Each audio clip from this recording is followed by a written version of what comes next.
Framkvæmdastjóri Bónus segir að allt stefni í algjöran skort á lambakjöti. Hann grunar afurðastöðvarnar að geyma kjöt sem gera eigi úr hangikjöt. Mikið hefur verið selt af kindakjöt úr landi að undanförnu en engu að síður segja sláturhafar eiga til nóg af kjöti í landinu eða 1100 tonn. Margir forráðamenn verslana furða sig á þessu. Hjá Kaupás fá menn ekki afgreitt nema brot af pöntunum á lambavöðvum og staðan ekki betri hjá Bónus. Það getur vel verið að sé til 1000 tonn en þau eru allavega ekki á boðstólum núna. Við höfum reynt mikið að fá að kaupa en þeir allavega vilja ekki selja. En mig grunar að þeir allavega hanga á þessu kjöti sem þeir eiga eftir og nota það í hangikjöt fyrir jólin. En án ábyrgðar samt. Læri og hryggir, þetta bara búið, allavega okkur stendur þetta ekki til boða.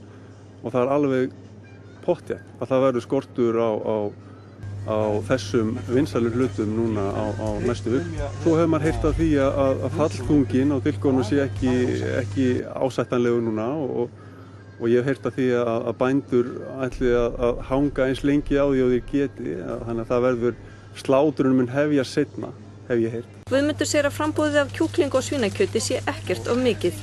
Við búum núna við svolítið skrítið ástand. Það íslenskt nautakjöti til dæmis af mjög skornum skammti. Og ég held að landbúnaðarráðuneytið ætti að íhuga það alvarlega að leyfa innflutning á erlendu nautakjöti.